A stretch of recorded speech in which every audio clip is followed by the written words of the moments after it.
ঈশ্বরচন্দ্র বিদ্যাসাগরের ২০৫তম জন্মদিনে শ্রদ্ধা জ্ঞাপনে কামারপুকুর সাহিত্য সংস্কৃতি পরিষদের সারা দিনব্যাপী সাংস্কৃতিক প্রতিযোগিতা ও কবি সম্মেলন, কথামালা, বোধোদয়, শিশু পাঠ্য জীবনী, সহজ পাঠ, যা শিক্ষার আলোতে প্রবেশ করার প্রথম সোপান, মসৃণ থেকে মসৃণতর করার মধ্যে দিয়ে বাঙালির অন্ধকার জীবনে এক টুকরো আলো নিয়ে এসেছিলেন তিনি বিদ্যাসাগর।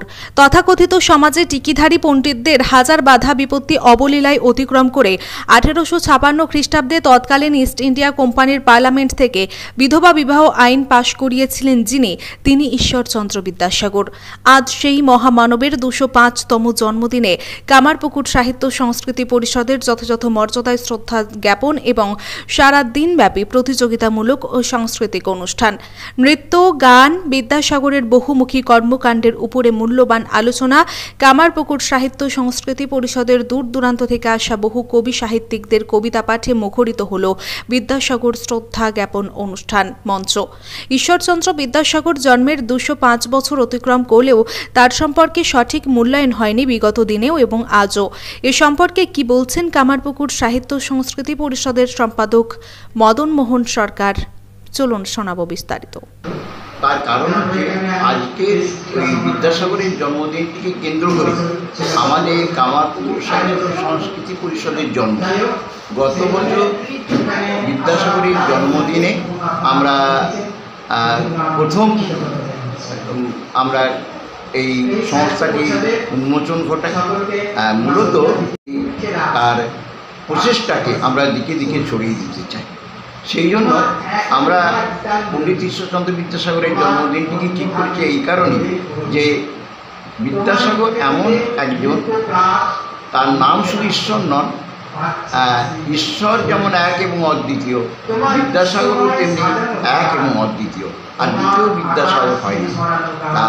উনি আমাদের শুধুমাত্র যে সময় সংস্কারক, উনি আমাদের যে তার দানশীলতার যে পরিচয় দিয়েছে তাই সেটা নয়, উনার মূল জিনিস হচ্ছে উনি একটা ইস্পাত, যে ইস্পাত দিয়ে একটা জাতির মেরুদণ্ড তৈরি হয়। আমরা সেই বিদ্যাসাগরের মতো ইস্পাত দিয়ে আমরা একটা জাতির মেরুদণ্ড করে দিতে চাই। সেই জন্য আমরা বিদ্যাসাগরের জন্মদিনটিকে লক্ষ্য করি আমরা বাংলা যে কামারপুকুর সাহিত্য সংস্কৃতি পরিষদে আমরা জন্ম দিয়েছি এবং সেটাকে আমরা সযত্নে লালন করে চলেছি। মনীষীদের যেভাবে আমরা মূল্যায়ন করতে পেরেছি সেভাবে আমরা কিন্তু বিদ্যাসাগরের মূল্যায়ন করি, কারণ বিদ্যাসাগর অনেকটাই অন্ধকারে রয়ে গেছেন আমাদের মননে, আমাদের চিন্তায়। বিদ্যাসাগর এমন একটা যুগে জন্মেছিলেন যে সময়ে তার যে ত্যাগ, তার যে সময় সংস্কার, তার প্রতীক্ষা, এর আমরা মূল্য দিতে পারিনি। কারণ আমরা দেখেছি যে তার থেকে অনেক কম পটুয়া, অনেক কম কর্মী তারা অনেক মর্যাদা পেয়েছে। বিদ্যাসাগরকে যে ধরনের মূল্য দেওয়া উচিত সেই মূল্য আমার বাংলা সাহিত্য, বাংলা সমাজ, আমরা বাঙালি দিতে পারিনি। সেই জন্য আমরা একবার আবেদন করেছিলাম যে শিক্ষক দিবসে যখন আমরা রাধাকৃষ্ণনকে স্মরণ করি, ঠিক তেমনি বিদ্যাসাগরের জন্মদিনকে কেন্দ্র করে আমাদের শিক্ষা অঙ্গনে একটা দিবস পালন করা হোক, যে দিবসে প্রত্যেকটা অন্তত স্কুল বা শিক্ষা প্রতিষ্ঠান বিদ্যাসাগরকে স্মরণ করবে এবং বিদ্যাসাগরের মূল্যায়ন। পূর্ববর্তী যারা সরকারে ছিলেন ক্ষমতায়, তাদেরও উদাসীনতা ছিল। বর্তমানে যারা ক্ষমতায় আছে তাদের মধ্যে আমরা উদাসীনতা লক্ষ্য করছি। কারণ যদি সরকার মনে করে যে আমরা তার মূল্যায়ন ঘটাবো এবং তাদের সরকারি যদি একটা উদ্যোগ থাকে, সেই উদ্যোগটা জনমানসে যেভাবে সরাবে সেভাবে আমাদের মতন এই সমস্ত ছোট ছোট প্রতিষ্ঠানগুলোর মধ্য দিয়ে সরানো সম্ভব নয়। এগুলো বিস্তৃত আকারে মানুষের কাছে পৌঁছাতে হলে সরকারি উদ্যোগটা চাই। সেটা এখনো বুঝে উঠতে পারছি না, কারণ বিদ্যাসাগর কোনো রাজনীতি করেননি, কোনো ধর্মও করেননি। তিনি তার সবচেয়ে বড় পরিচয় তিনি একজন মানুষ, এবং বিদ্যাসাগরের মতো মানুষ আর আমরা ওই বললাম যে দ্বিতীয় আমরা দেখিনি। যিনি অত্যন্ত প্র্যাকটিক্যাল ছিলেন।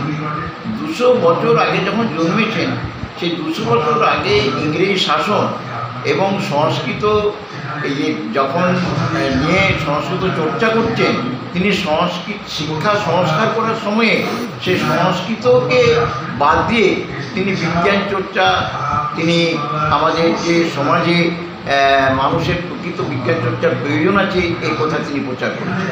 এবং সবচেয়ে বড় কথা হচ্ছে যে আমাদের যে নারী জাতির আজকে উন্নতি এবং নারী প্রগতি, এটার মূলে যেমন রামমোহন ছিলেন তার থেকে বিদ্যাসাগর আরও অনেক অনেক বেশি এগিয়ে নিয়ে গেছেন। কারণ রামমোহন সতীদাহ কথা উচ্ছেদ করেছিলেন, তিনি ভারতের আধুনিক মানুষ, এটা ঠিক, কিন্তু বিদ্যাসাগর মেয়েদের জন্য যেটা করেছেন, তাদের উন্নতির জন্য, তাদের শিক্ষা, তাদের অধিকার, তাদের সামাজিক অবস্থান, এগুলোর জন্য বিদ্যাসাগর মানে প্রাণপণ লড়াই করে গেছেন। সেই লড়াইয়ের তার জায়গাটাকে আমরা কিন্তু তাকে সেভাবে মর্যাদা দিতে পারি, তার মূল্যায়ন আমরা সেভাবে করতে পারিনি। আপনার সন্তানের পড়াশোনা নিয়ে চিন্তিত? চিন্তা কি, আসুন আমাদের স্কুলে বিজ্ঞানসম্মত উন্নত সিলেবাস, অভিজ্ঞ শিক্ষক শিক্ষিকা দ্বারা পড়াশোনা। 2024 শিক্ষাবর্ষে প্লে গ্রুপ 2+ হইতে 5ম শ্রেণী পর্যন্ত ভর্তি চলিতেছে। যোগাযোগ Sripur national primary institute, Kamarpukur, Dakbungalow, Hooghly.